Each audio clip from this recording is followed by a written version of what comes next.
Қайырлы кеш, құрметті көрермен, ұлттық арнаның тікелей эфирінде желі. Мен Армангүл Тоқтамұрат. Бүгін біз осы уақытқа дейін өзекті болып келе жатқан жол проблемасын талқылаймыз. Студиямыздың қонағы Қазавтожол басқарма төрағасы Мирхат Қасымбаев. Мирхат мырза, қайырлы кеш, төрлетіңіз. Саламатсыз. Қош келдіңіз. Қалыңыз қалай? Жақсы. Құрметті көрермен, Қазавтожол мекемесі автомобиль жолдарының ұлттық операторы, республикалық және халықаралық маңызы бар көлік жолдарын салу, қайта жөндеу, күтіп ұстауға және жол бойындағы нысандарға жауап береді. Жол проблемасына қатысты көкейкесті сұрақтарыңыз, айтар ұсыныстарыңыз болса, жолдаңыздар, ол үшін экранда көрсетілген телефон нөмірлеріне хабарласыңыздар, немесе ұлттық арнаның әлеуметтік желідегі парақшаларына жазсаңыздар болады. 1 сағат бойы сала басшысы сіздермен байланыста болып, сауалдарыңызға тікелей эфирде жауап береді. Тағы да қош келдіңіз, Мирхат мырза. Енді өзіңіз білесіз, жол азабын жүрген біледі деп, біз осы мәселені халықтан сұраған болатынбыз. Алдымен солардың пікірін тыңдасақ. Әріптестер, берсеңіздер. Өте нашар ғой. Қай жолдар? Например, Қарағанды Жезқазған өте нашар. Алматының істеп жатқанына да уже 3 жыл ма болды ғой, ол да нашар. Көкшетаудікі оңайтылған. Екібастұз бен Павлодар арасындағы трассада кішкене тас жолдардың сапасы онша емес. Жезқазған жолы нашар, Ақтөбенің жолы нашар. Павлодар, Астана, Көкшетау трассалар бәрі жақсы. Мирхат мырза, енді жол салынады, жамалады, жыл өтпей қайттан біз оны жөндейміз. Неге бұлай? Жол салынады, жамалады дегенмен, жаңағы жол деген бір адам ағзасы сияқты ғой. Ол жаңартылады, жаңадан туады, қартаяды дейді. Жыл сайын жөндеу деген, ол бірінші мен айтар едім, ол күтіп ұстауға байланысты. Әр нәрсенің, біздің өзіміз білесіз, климатымыз қандай, басқасы қандай дейді. Әр нәрсе келіп, әр нәрсе фундаменттан дейді ғой. Ол жолдың бір жылда бұзылып кететіні бұрынғы салынған кезіндегі төменгі жолдың астындағы топырақтарының дұрыс болмауы, басқаларына байланысты болады. Және де адами факторлар бар, онда нетпен кейбір мердігерлер бар, өздерінің жұмысына дұрыс қарамайтын. Олармен біз күнделікті күресудеміз, әртүрлі іс-қимылдар, әртүрлі құзыретімізге байланысты. Сол себепті жылдан жылға қазіргі заманның жаңартылуына байланысты, жаңа технологиялар ондай мәселелер азайып бара жатыр. Оны айту керек, жаңағы халықты айтып жатыр. Біраз жолдар енді тәуелсіздік алғалы бері бүкіл әлемдік масштабтағанда Қазақстан жас мемлекет қой. Біраз жолдар, 11 000 шақырым жолдар жөндеуден өтті. Тағы да 11 000 шақырым, өзіңіз білесіздер, президенттің сайлауалды мәселелерінде көп тапсырмалар берілді. Олар да алдыңғы жылдары жөнделе жатады. Сол себепті қазір бұрын стереотип қой бұл қабылдасқан. Жол, біріншіден жолшылар, ұрылар, жолшылар қыруар ақша бөлінеді, ұрланып кетті дейді. Әрине, жол дегеніміз ол бір үй салу емес. Мысалы, бір үй салынған, бір гектар жерде үй салынады, жоғары қарай көтерілгенмен, бұл жол деген бәленбай шақырымда жол салынады. Ол ақшасы, мөлшері, көлемі үлкен болып көрінгенмен, ол ақша көпшілікте жеткіліксіз. Бірақ халыққа жол беру керек, сол себепті ол жол басталынады, көбі бітпей жатады, бітпей қалған жол ашылады да, халық ол білетін адам біледі, ол жол біткенін, кәсіби мамандар. Көбінесе ол жол бітпей тұрып ашылып жүреді. Ол әлі бітпей тұрған жолмен де жүреді. Өйткені батпақтан шаршайды халық, қаржылар тоқталып қалады, әр салада әр мәселе бар. Ал мен өз басым келіспеймін, что бір жылдан кейін жол бұзылып кетеді деген. Жалпы жол қанша уақытқа мерзімге беріледі?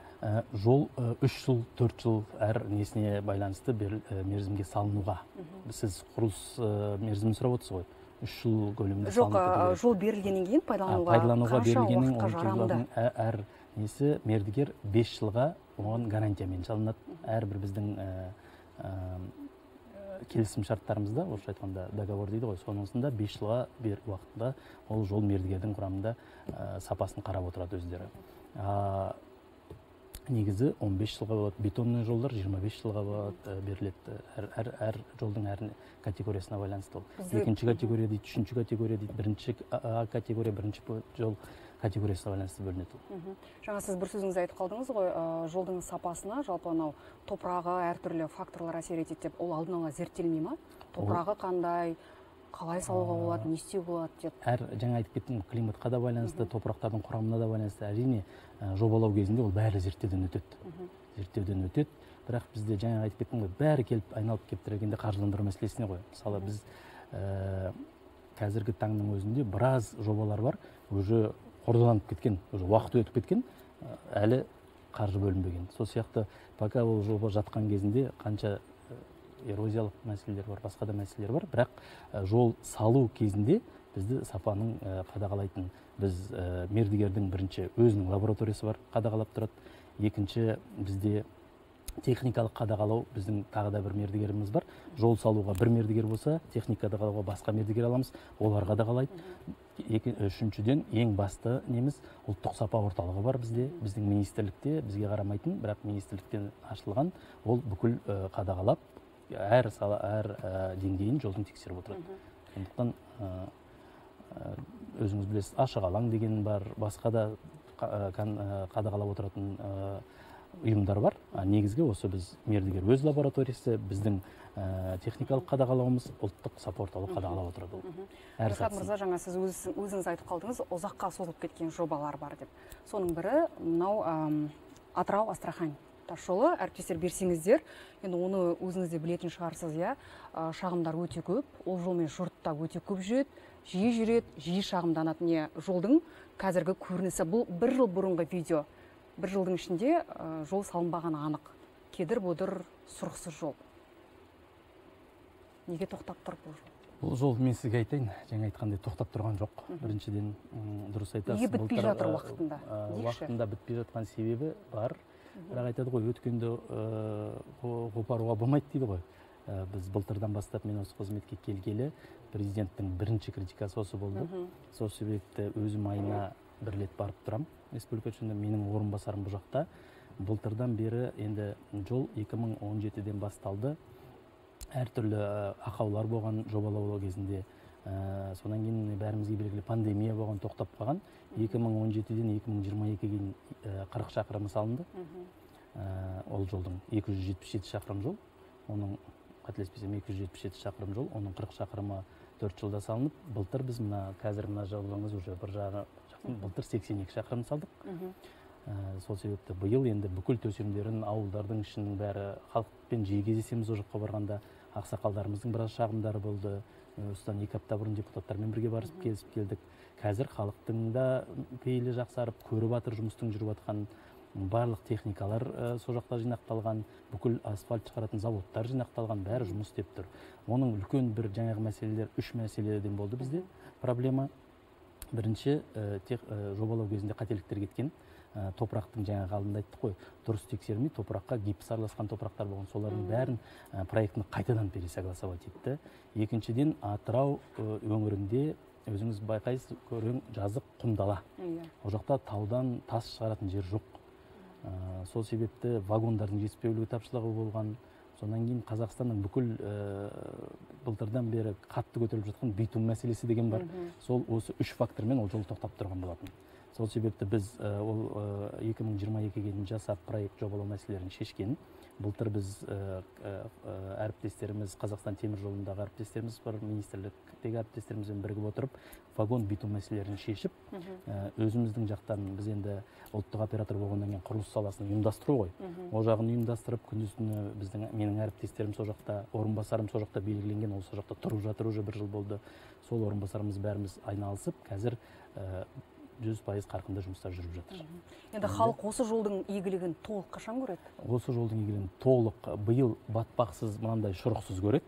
Алла бұйырса, келесі жылы мүлдем ашық толық біледі. Менің білуімше, былтыр осы антикор прокуратурамен бірлесіп осы жолға қатысты жемқорлықтың белгісі бар деп бір іс қозғаған. Соның нәтижесі не болды? Мен білмеймін. Ол қозғалса бізді шақыртар еді. Менің ойымша ондай іс жоқ. Біз журналист ретінде білеміз, былтыр қозғалған. Тексеруді бастадық деп ақпараттар. Бізде тексеру басталғанда президенттің тапсырмасы бойынша кейінгі 10 жыл бойынша тексеру болған. 10 жыл бойынша тексеру өтіп, бас прокуратура тексеріп, бас прокуратурада құзыретті органдармен комиссия создавать етіліп тексерді. Бірақ басқа объектілер бойынша көп нелер болды, орын бұзушылықтар. Именно Атырау, Астрахань бойынша бізде ондай мәлімет жоқ. Ондай мәселе жоқ. Пока бізге белгілі ондай мәселе жоқ. Әріптестер, көрермендерден келген сауалдар бар ма екен, қойсаңыздар. көрермендерден келген бір негізгі сауалдардың бірі, ұзындығы 440 шақырым құрайтын Қандыағаш, Мақат, Атырау деп аталатын жолдың құрылысы қашан аяқталады екен? Біз қиналып болдық деп жазыпты телеграм арнамызға. Қандыағаш, Мақат, Атырау деген жолымыз 400 километр деп бір бөлігін айтып жатыр. Негізі бұл жолымыз Ақтөбе, Қандыағаш, Астрахань деп Россия границасына дейінгі жол торабы. Соның ішінде жаңағы айтылған Атырау, Астрахань жол торабы кіреді. Биыл, Алла бұйыртса, бұл жол толығымен бітеді. Ол қазір қарасаңыздар, адамдар да көріп жатыр, ол жерде бір көпірлерде жайлы жұмыстар жүріп жатыр. Қалған жері асфальт төсенісімен барлығы жол жақсы. Атыраулық көрермендерде көп сауал жолдап жатыр екен.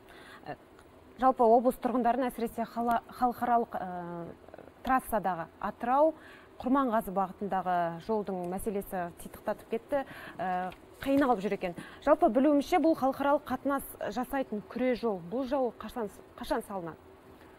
Бұл сұраққа жаңа алдында жауап беріп кеттім. Ол Атырау Құрманғазы дегеніміз, ол Құрманғазы ауданы. Негізі ол Атырау Астрахань жолы. Жаңағы сіздің бірінші сұрағыңыз осы сұрақ бойынша. Шекарадағы жол. Қайталап бер десеңіз, қайталап берейін. Жаңағы айтылған жол негізі.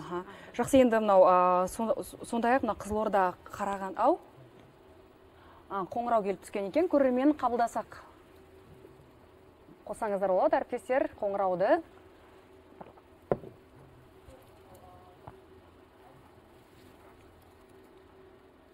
Алло. Сізді тыңдап тұрмыз. Қайырлы кеш, сұрағыңызды қойсаңыз, қысқа нұсқа. Кеш жарық, саламатсыз ба? Менің атым Жарқын, Қарағандыданмын. Менің сұрағым, осы Қарағанды Өскемен тас жол неге салмайды? Өйткені Өскеменге бару үшін біз айналып Екібастұз, Павлодар, Семей арқылы айналып өтуіміз керек. Негізінде тас жол бар, тас жолы неге жөндеп іске қоспасқа? Қарқаралы Қайнар арқылы жол бар негізінде. Соны дұрыстап жасаса автобан қылып. Рахмет, сұрағыңызды түсіндік. Рахмет сізге. Бұл ағамыздың айтып жатқан сұрағы орынды. Бізде Қарқаралы жолын, Қарағандыдан Қарқаралыға жолын қазір орташа жөндеуден өткізіп жатырмыз. Қарқаралы Қайнар Семей жолы бар. Ол жолдың қазір ағамда өзі жүрген шығар, біледі. Көбінесе карьерлар, қазақмыстың карьерлары бар жол. Ол жолды біз 2025 жылға дейін жоспарлағанбыз, қайта жаңғырту жұмысын деп. Бірақ мына қаржы тапшылығы байланысты басқа жолдар неге кіргендіктен тізімге. Ол жол қазір өкінішке орай алынып тасталды құзыретті органдардан. Мен бір айта кететін жайт, тағы да халықтың ішінде мына аты ысқырығым жер жаңғырар деген бар, ол Қазавтожол деп ойлағанмен біз тек қана берілген қаржы шеңберінде қимылдаймыз.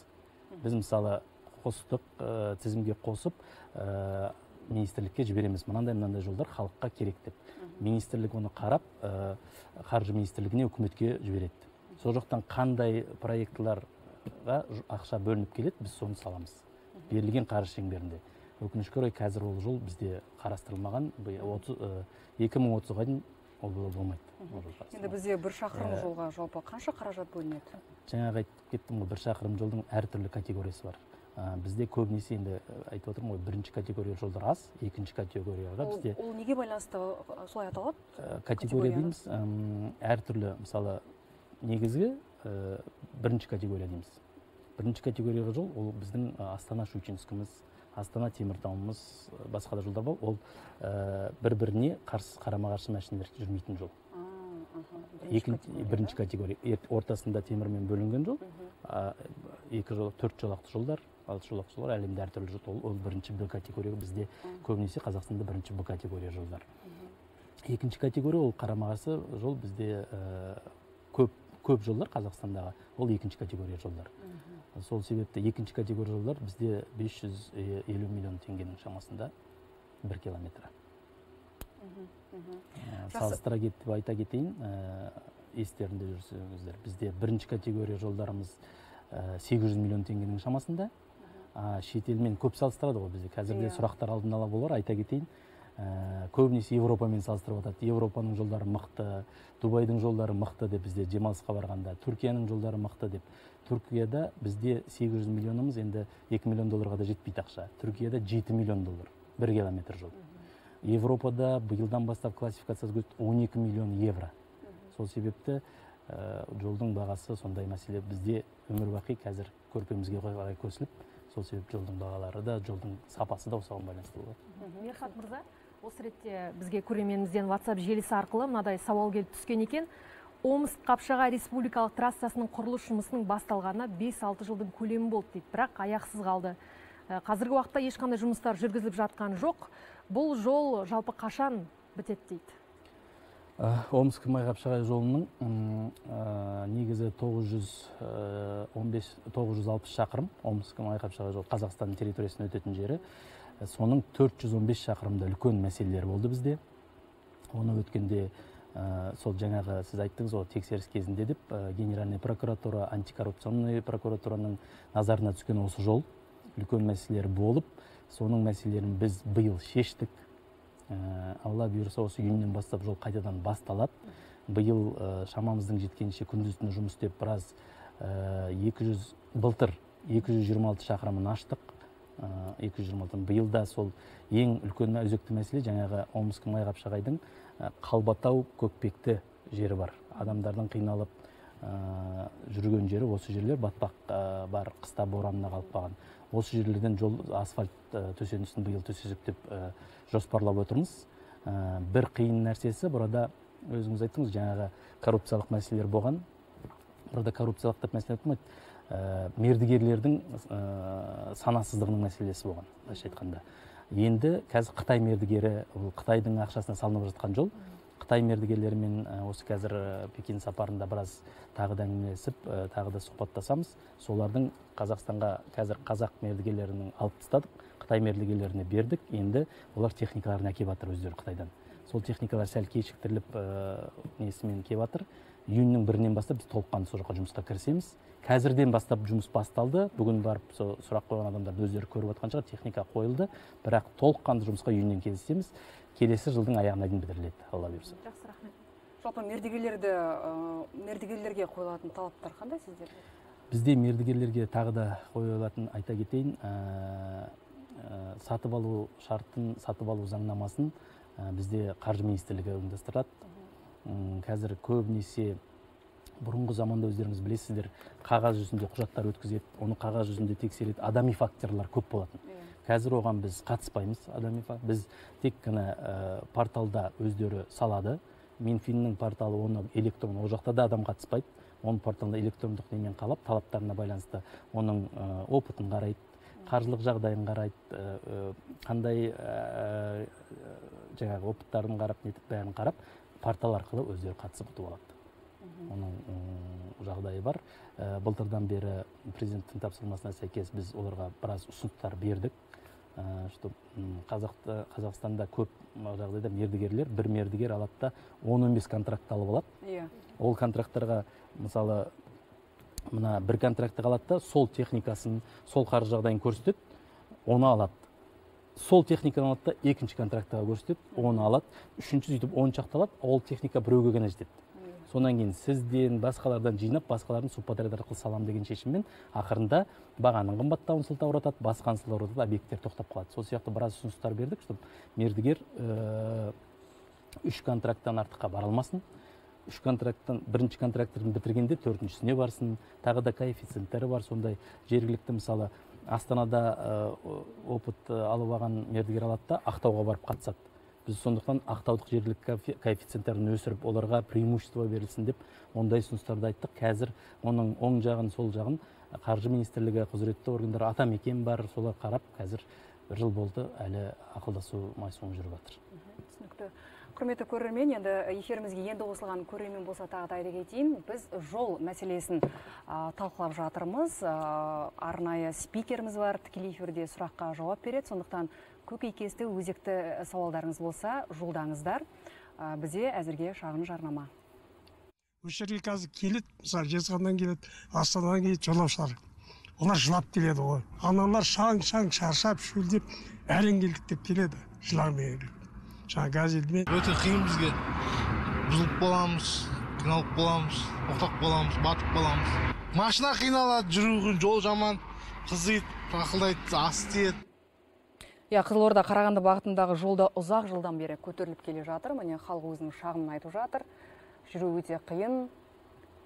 Көлігімізді жиі ауыстырамыз дегендей. Неге шешілмей жатыр бұл мәселе? Шешілмей жатыр деп айтуға да болмайды. Жаңа айтып кеттім ғой, Қызылордадан Павлодар облысының Ресей шекарасына дейінгі бір бізде дәліз болып айталады. Соның биылдан бастап Қызылорда облысындағы 208 шақырым жол басталдық. Толыққанды жұмыс жүріп жатыр. Биыл 100 километр жолды асфальт. Неге барлығы енді басталып жатыр? Сіздің сөзіңіздің барлығында бастадық. А бұл проблеманың көтеріліп келе жатқанына бәлен жыл ғой. Оны жаңа сөзді байқасаңыз, бәрі қаржы мәселесі ғой. Бәрі поэтапна тұрады. Әр нәрсенің өз кезегі келіп жатыр.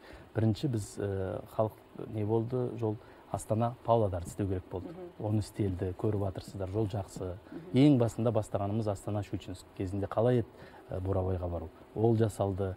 11.000 шақырым бүкіл республика бойынша. Сонан кейін Батыс Европа, Батыс Қытай жол дәлізі болды. Оны салды. Бірден бәр жерде басталып кету, ол өте үлкен қыруар қаржы. Ол әлемде ешқашан бір мемлекет өзіне ондай нәрсені жүзеге асырмайды. Әр нәрсенің өз несі бар, этаптары бар. Сонымен келе жатырмыз. Сол себепті былтырдан бастап бұл бізде жол саласы, үлкен республикалық жол саласы халықаралық қаржы институттарының қарыздарымен істеледі көбінесе. Өйткені жаңа айтып кеттім ғой, жолдың бағасы өте, қаржысы өте үлкен. Сол себепті мемлекет Европалық даму банкі бар, әлемдік даму банкі бар, Азия даму банкі бар. Сол мәселелерден ақша алады. Олармен көп переговорлар жүргізеді. Үкімет басшыларының переговоры жүреді. Сол себепті биылдан басталды. Қызылорда облысы атап айтып өткенде 208, оның 100 шақырымын биыл пайдалануға адамдарға асфальт төсенісімен береміз. Одан ары қарай жаңадан құрылған Ұлытау облысымен жалғасады. Ұлытау облысында қазір тендерлік мәселелер жүріп жатыр. Банк қарастырып жатыр. Оны тағы да айта кететін жайт, біз 30 жылда сол халықаралық қаржы ұйымдарының қаражатын алдық қой. Бірақ Қазақстанның мердігерлері ол қаражатпен жұмыс істеп деңгейі көтерілмеген. Бір мәселе. Екінші, сол қаржы ұйымдарының ақшасын алғанның, оның өз міндеттемелері, өз условиялары бар. Оған тек қана шетелдік компаниялар қатысады, көбінесе. Бірақ сол шетелдік компаниялардың Қазақстандағы техникалары жоқ. Олар әлемдегі, Қытайдағы, басқа мемлекеттердегі атауларымен келеді де ол тендерді ұтып алады. Қазақстанға бірде-бір техника келмейді, тағы да сол Қазақстанның мердігерлері. Сол себепті қазір біз жаңадан условиялар қойдық. Егер ұтып алған шетелдік компания Қазақстанда тіркелсін, ақша Қазақстанда болсын, ешқайда кетпесін, Қазақстанда техника алсын, қазақстандықтар жұмыс істесін деп қойып, сол мәселелерді осы 1-2 айдың шеңберінде қолға алып бітсек, Ұлытау облысымен жалғасады. Сонда Қарағанды, жаңағы айтып өткен Қызылорда Қарағанды жолы ары қарай жалғасып Қарағанды облысына келеді. Мына жағынан Қарағандыдан Жезқазғанға қарай биыл 40 километр республиканың өз ақшасына 40 километрін оны жоспарлап отырмыз, биыл бастаймыз. Мирхат мырза, осы Қызылорда бағытындағы жолдарға қатысты жалпы сұрақ көп. Өзіңіз білесіз, Батыс Қытай, Батыс Еуропа елдеріне бағытталған жолдардың барлығы 4 жолақтыда, ал дәл Қызылордадан Ақтөбеге қатынайтын жолды 2 жолақты етіп салдыңыздар. Салдарынан көлік кептелісі болып, жүргізушілер бірін-біріне жол бермей, былайша айтқанда обгон жасап, жалпы апаттар аймақта жиілеп кетті. Қайтыс болып жатқан азаматтарды да жиі естіп жүрміз. Енді осы Қызылорда, Қарабұтақ, Хромтау, Ақтау және бағытындағы автожолды сіздер неге бірден 4 жолақты етіп салмадыңыздар? Бұл қателікті қалай түзейсіздер? Сұрағыңыз орынды. Бұл бірден дәліз ғой. Жаңа үлкен дәліз, логистикалық дәліз болғандықтан сол кезде жаңа айтып кеттім ғой, қаражат тапшылығына байланысты 2-ші категориялық жасап кеткен. Ол жолдың қазіргі жағдайы, ахуалы нашар. Былтыр президентіміз ол жолға да тоқталып үлкен тапсырма берді. Қазір 561 шақырым қателеспесем, Ақтөбе, Ұлғайсын, Қарабұтақ деп алға, жаңағы айтқан Хромтау, Шалқар бәрінен өтеді ол жол. Қазір жобалау жұмыстарын жасап жатырмыз, 1-ші категорияға ауыстырамыз деп. келесі жылға дейін жобалау жұмыстарын бітіріп, сонан кейін параллельно қаржы мәселесін қарастырып жатырмыз. Қаржы мәселесін шақырып, оны түбінде бірінші категорияға шығарамыз. Яғни кеңейтесіздер, иә? Кеңейтеміз, әрине, өйткені өзіңіз айттыңыз ғой, дұрыс. Мына жақтан Қарғостан бастап Ақтөбе облысының шекарасына дейін бірінші категория болып келеді, ары қарай кетіп қалып жатыр. Ол өзіміздің халықаралық имиджімізге де қажет ол. Сондықтан ол қазір бір көкейкесті президенттің қадағалауында тұр. Қазір былтырдан бастап жобалау жұмыстарын бастадық, ары қарай жалғастырамыз. Жобалау жұмыстары неге ұзақ? Бір жыл деген көп емес пе? Ол әр нәрсені асыруға болмайды ғой. Әрі өзінің техникалық жағдайлары бар. Оны жаңа айтқаныңыздар, қыс кезіндегі климаттың тексереміз, топырақтың қыста қалай қататынын тексереміз, бәрін лабораторный үлкен тексерістер жасап, сонан кейін ары қарай жалғастырамыз. Жалпы бір жылды жоспарлап, салып бітіруге қанша уақыт кетеді? Процесс. Қаржы болған жағдайда 6 жыл. Қаржы болған жағдайда. Болмаса? 5-6 жыл кетеді. Жобалауынан бастап бітіруіне шейін. Қаржы болмаса жобалауын 1,5-2 жылда бітіріп аламыз да, қаржы күтіп отырамыз. Ол уақытта басқа жолдарыңыз тосып кетеді ғой? Сол мен жаңа айтқаным сол, жол деген адамның ағзасы. Ол бала болып туады, қартаяды, қайтадан жалғасып отыратын нәрсе ол. Мерғат мырза, мынау солтүстік Қазақстан облысынан бір көрерменіміз жазып жіберді, мынаны оқымасақ болмайды, дерек дәйегімен жазыпты. Петропавл Жезқазған бағытындағы тас жол 5 ауданды облыс орталығымен жалғап тұр екен. Бұл жолмен жүру мүмкін емес деуге болады дейді. Жол бойындағы аудандардан ауыр халдегі науқастарды Петропавл қаласына жеткізу үлкен сынақ.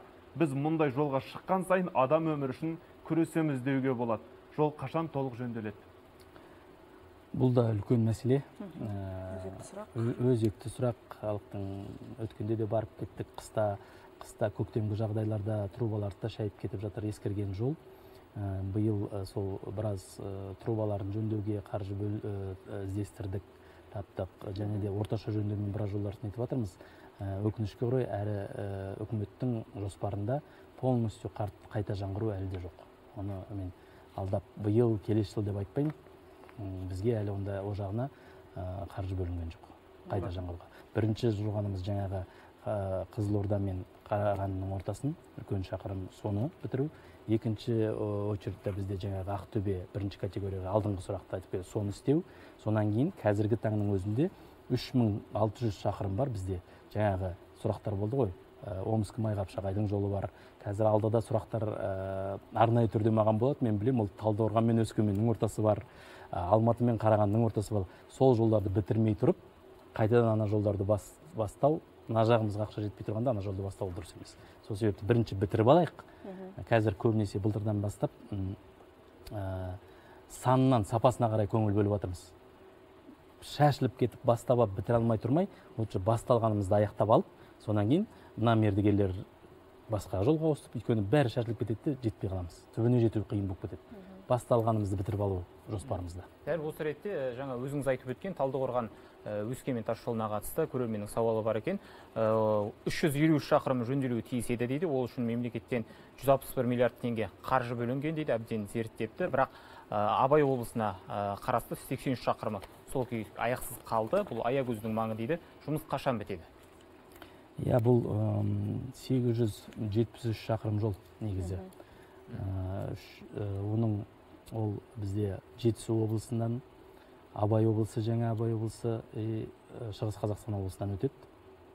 Соның биыл біз Жетісу облысын былтыр толықтай асфальт төсенісімен бердік Алакөл жағына. Биыл оның жоғарғы асфальт салынып жатыр. Жанындағы адамдардың тоқтап демалатын орындарын салып жатырмыз.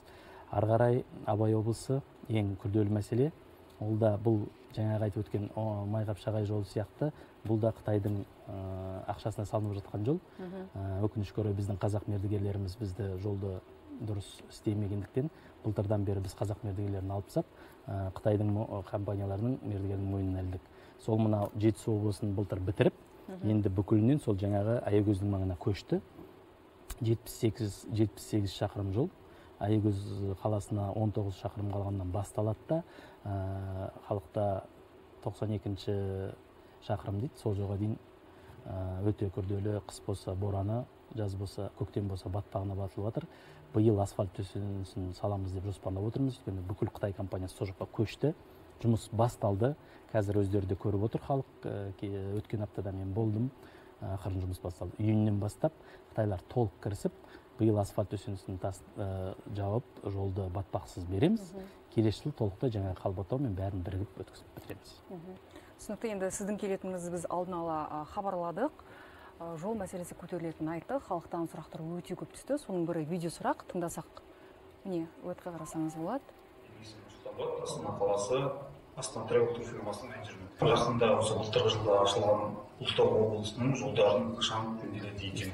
Оған байланысты біз Ұлытау облысы жағынан Жезқазған қаласынан Ұлытау ауданына дейінгі Алашаханға дейінгі Сәтбаев қаласынан бастап барлығын жолды жөндеу керек біріншіден.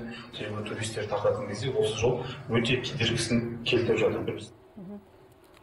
Менің түсінгенімше Ұлытау облысына қатысты жолды сұрап жатыр. Туризмді дамытуға кедергісін келтіріп отыр дейді. Шынымен енді Ұлытау жері туристік әлеуеті өте жоғары ғой. Президент айтты, орталық құрамыз деп. Осы бағытта бұл қай категорияға жатады және қай сатыда? Яғни сіз жаңа айттыңыз ғой, мына бір жолдарды бітірмей екінші жолдарға түспейміз деп. Жоқ, Ұлытау жол сол бітіру жолының бізде тізімімізде бар. Ол жаңа айтып кеттік қой, Қызылордадан бастап Ресей шекарасына дейінгі жер. Бірінші этапта біз Қызылорда мен Қарағандыны ортасын, соның ішінде бүкіл Ұлытау облысы кіреді. Жезқазғаннан Қарағандыға дейін, Жезқазғаннан Қызылордаға дейін. Осы жол істелініп жатыр. Жаңа айтқандай, биыл 100 шақырымын Қызылорда облысында береміз, ары қарай жалғастыра береміз. Қаржысы мәселесі Қызылорда мен Жезқазғанның ортасында толықтай шешілген. 40 километр республикалық бюджеттен деп алдында айтып кеттім. Қарағанды облысы мен Ұлытау облысының ортасында шешілген. Қалған жеріне қаржы іздестіріп жатырмыз. Биыл ол қаржыны толықтай шешіп, толыққанды жұмысқа келесі жылы келісеміз. Жобалау жұмыстары бітеді. Сол уақытта толыққанды жұмыстарды бастаймыз. Түсінікті. Көрерменнен телефон қоңырауын қоссақ, қайырлы кеш, сұрағыңызды қойсаңыз. Қайырлы кеш, сізді тыңдап тұрмыз. Сіз тікелей эфирдесіз, сұрағыңызды қойсаңыз. Мирхат мырзаға. Қандай мәселе? Қайырлы кеш. Айта беріңіз.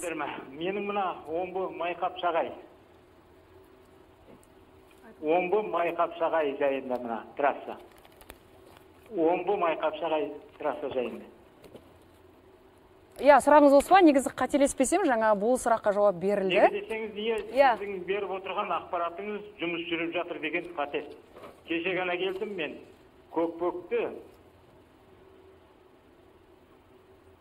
Сұрағыңызды қойсаңыз. Көкбөктіден Белая школа дейді, ақ мектепке дейін тірі пәнде жоқ жолда. Жұмыс істеп жатқан. 2 трактор тұр, трактың үстінде, Көкбөктің қасында. Түсіндік, рахмет. Аға, өзіңіз қарасаңыз, жаңа айттыңыз ғой, Майқапшағай. Майқапшағайдан ақ мектеп Қазақстан жағына дейін жол уже салынып бітіп келе жатыр. Олар біртіндеп ауысып келе жатыр. Мына Байбураның бораны бар, батпағы болды деген, ол техниканы біз мына жағынан, Николаевка жағынан, Байбура жағынан қойдық. Сол жалғасып барып, ақ мектебін бітіреді. Қарасаңыз, заводтары да бәрі уже былтырдан бастап толығымен жұмыс істеп тұр. Материалдары дайындап жатыр. Ақырындап техника ол бір жерден шоғылданып, ақырындап ауыса береді.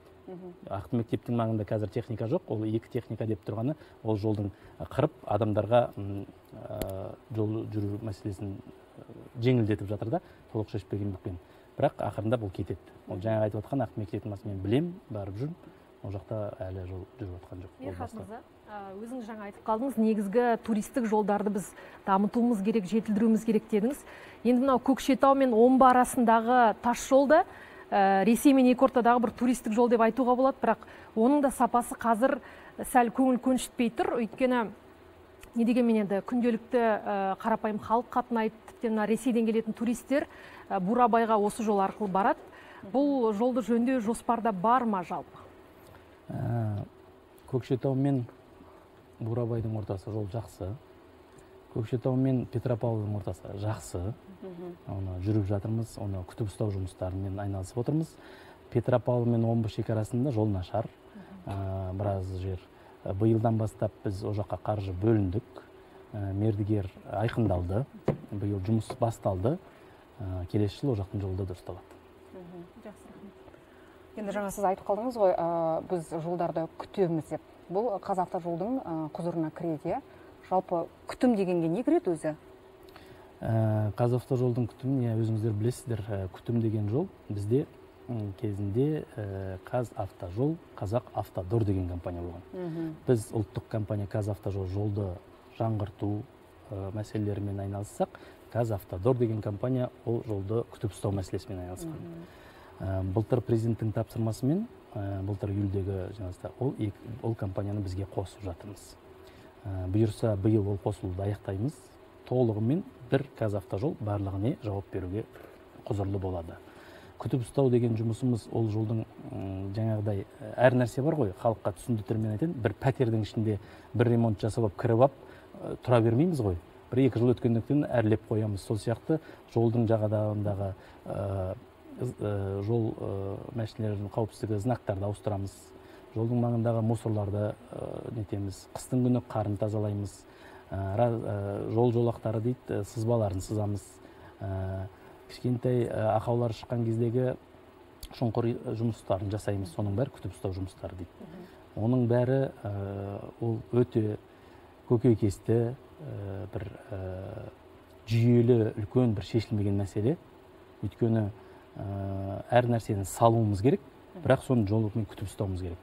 Біз Қазақстанның жолдарына айта кетсек, 25 мың шақырым республикалық жолдар бар, біздің құзыретімізге кіретін. Сол 25 мың шақырымның негізгі нормативтік қажеттілігі ақшасынан жылына 41-43% ғана беріледі. Ол жетпейді. Сол себепті халықтың наразылығы туады. Жол бойындағы адамдардың тоқтап демалатын жерлерінің өздеріңіз байқайсыздар, күл-қоқысқа толып жатады. Қарапайым нәрсе енді ұятты болса айтайын, дәретхана мәселесі. Мен айтуға ұялып отырмын, сіз енді осы жердің хозяйкасы болғаннан кейін айтып отырсыз ғой. Ол нәрселер тазаланбайды, оның бәріне қаржы жетіспейді. Мысалы, бізде қазір норматив бойынша 4000 техника болып, оны ұстау керек болса, қазір соның 1500 техникасы бар. Ол 1500 техникасының 700 техникасы жұмыс жасамайды. Оларға уже ақша салып, ремонт жасаудың өзінің пайдасы істемейді. Сол себепті 700 техникамен 4000 техника істейтін нәрсені менің әріптестерім істеп жатыр. Сол себепті президент тапсырма беріп, екі компанияны қосу мәселесін қарастырдық. Енді ары қарай қаржыларды қарастырып, ол компанияны нетіп, халыққа негізі жақсы бір қолдағы қызметтік компания дейді, сервисный компания ұйымдастыру жоспарымызда бар. Оны жақын арада жоспарлап, жылдан жылға жаңа Қазақстанда жаңарта береміз деген ойдамыз. Мирхат мырза, мұнда жамбылдық тұрғындар бетон жолдың мәселесін көтеріп жатыр. Жалпы осы бетон жол біздің өңірге өте қолайсыз дейді. Жылы климатта негізі бетон жолды салудың әуел баста қателік болғанын, қателеспесем, сіздер де бұған дейін мойындап келдіңіздер. Енді осы бетон жолдың үстінен не салмақсыздар? Мүмкін бір затпен бетонмен жабасыздар ма? Бұл мәселе қалай шешіліп жатыр? Өйткені мұндағы тұрғындар бетонның бетіне мұз қата береді, көліктің дөңгелегін тез жеп қояды. Біз бір жазда 2 рет дөңгелек ауыстырамыз деп шағымданып жатыр. Тез жеп қоя береді деген мен келісе алмаймын. Бірақ бетон мұз қата беретініне толық келісемін.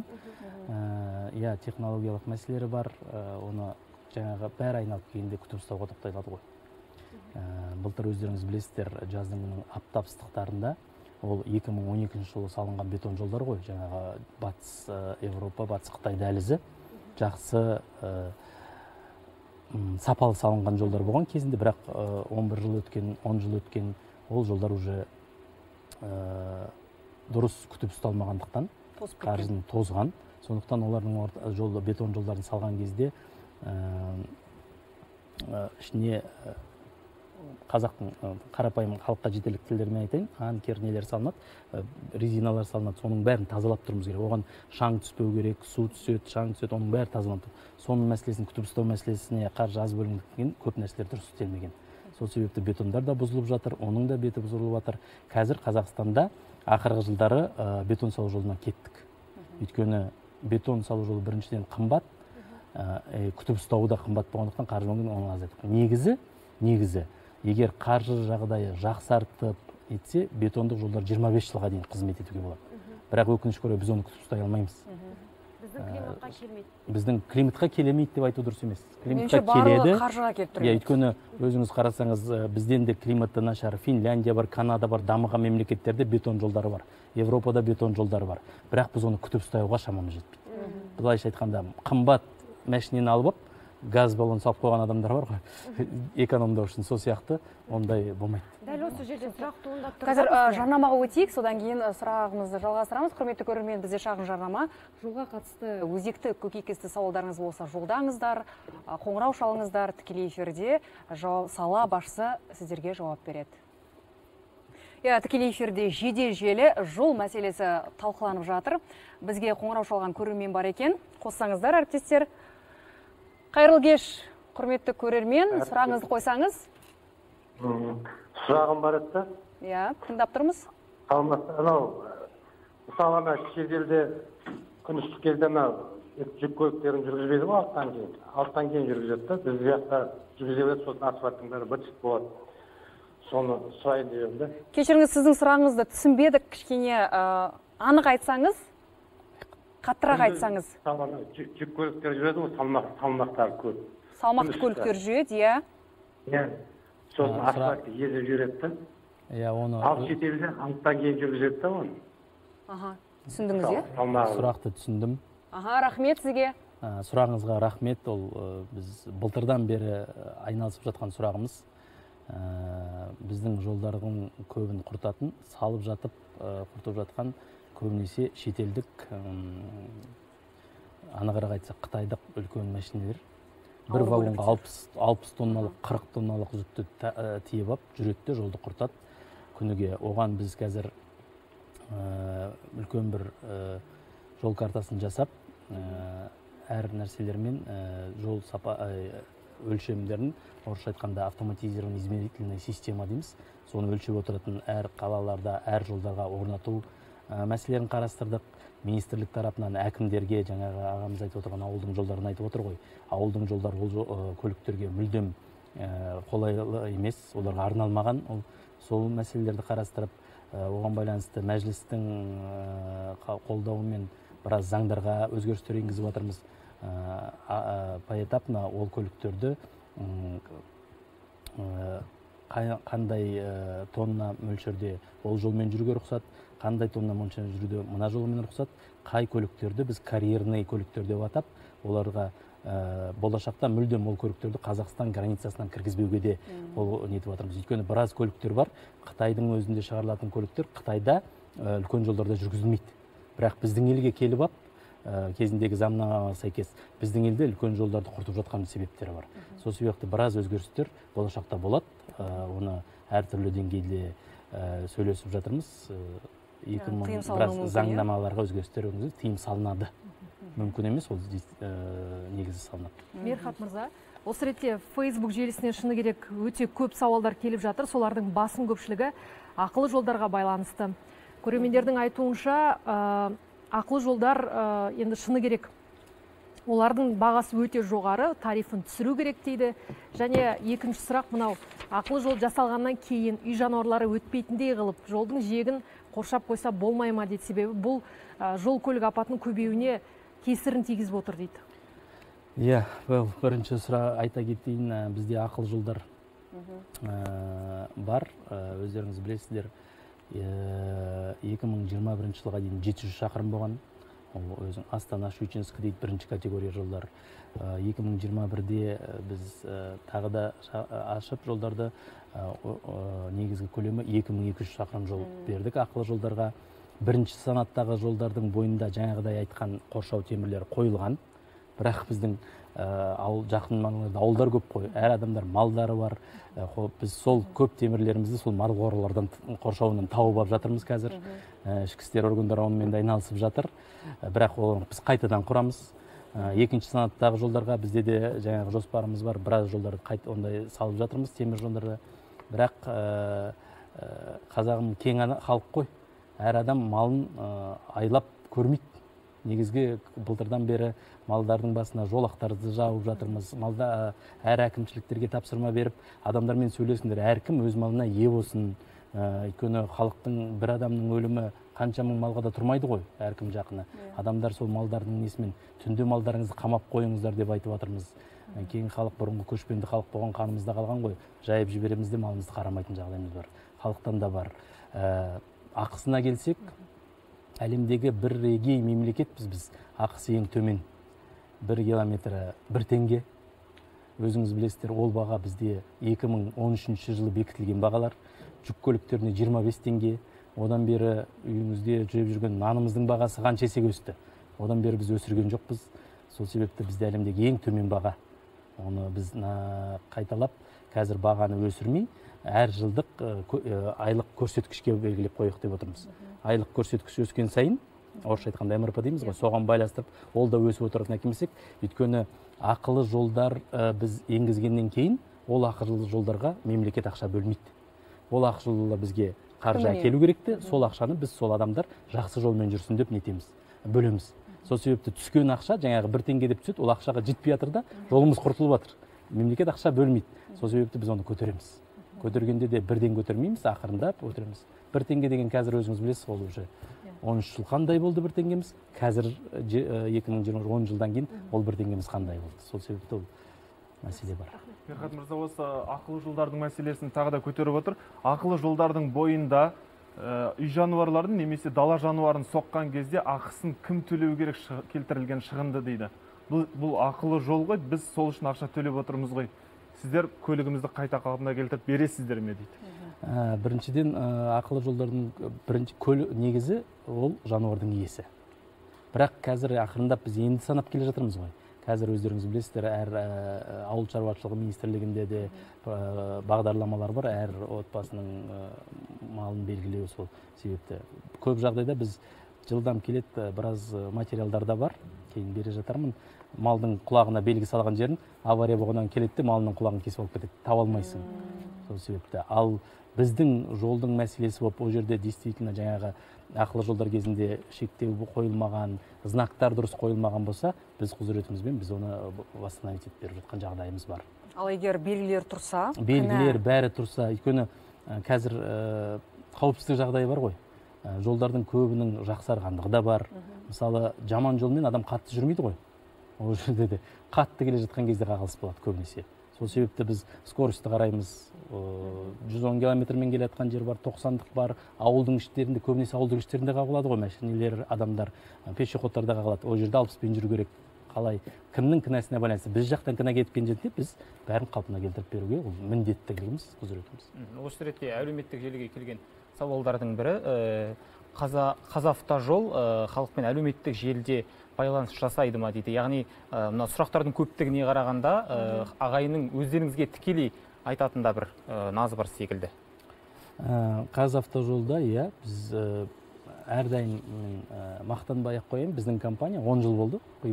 10 жылдың ішінде Қазақстанда ұлттық компаниялардың ішіндегі бірегейі, өйткені бізде контакт-центр бар. Ешқандай ұлттық компанияда жоқ, круглосуточный контакт-центр, әрдайым звондап отырады, қазір енді заманның дамығаны, әркіміз телефонымызда бар, телефонымызда контакт-центрға қандай халықтан наразылық түсіп отыр, бірден түседі.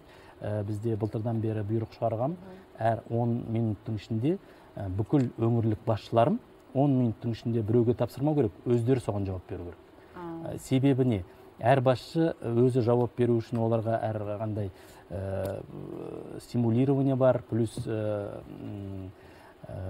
сөгістер беру жағдайды бар қарастырылған, ол басшы өзі бүкіл облысына не болып жатқанына біліп тұруға тиісті болады да, чтоб 10 минуттың ішінде менің өзім тікелей отырамын ол жақта, любой момент, көлікте келе жатсам да, жиында да отырсам да, сіздерде отырғанда да қарап отырмын қазір. Қандай жағдайлар болып қалған кезде әр басшы өзі 10 минуттың ішінде жауап беру керек. Сол сияқты біз әлеуметтік желіде Фейсбукта да бармыз, телеграм-каналдарда өзіміздің телеграм-каналымыз бар.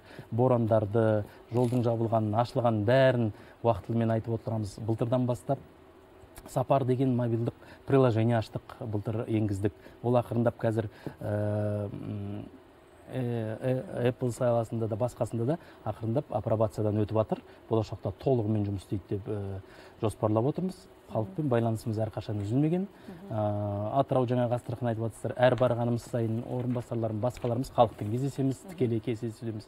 Телефонымыз ашық, бәр жерде жарияланған. Көрерменнен қоңырау келіп түсіпті, қабылдасақ. Қайырлы кеш, сұрағыңызды қойсаңыз.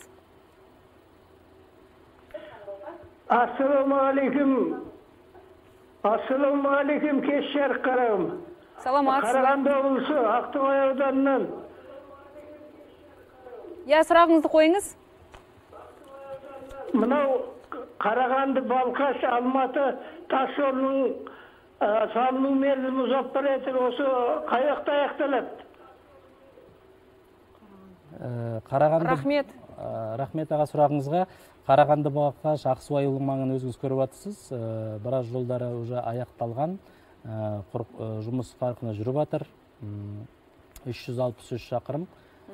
Қарағанды мен Балқаштың ортасы. Биыл о жолды толығымен пайдалануға береміз. Келесі жылы бітіреміз. Бізде пайдалануға берілу дегеніміз ол асфальт төсенісі, халықтың ең қиналатыны айналма жолмен жүру. Айналма жолдарды азайтып, былтыр Ақсуайұлы естеріңізде болса, Қарағанды мен Ақсуайұлыға барудың өзі қиын болатын. Шаңдастырып, былтыр оны бітірдік. Қазір Қарағанды мен Ақсуайұлының ортасында жол бәрі асфальт төсенісімен жазылған. Балқашқа дейін биыл оны бітіреміз.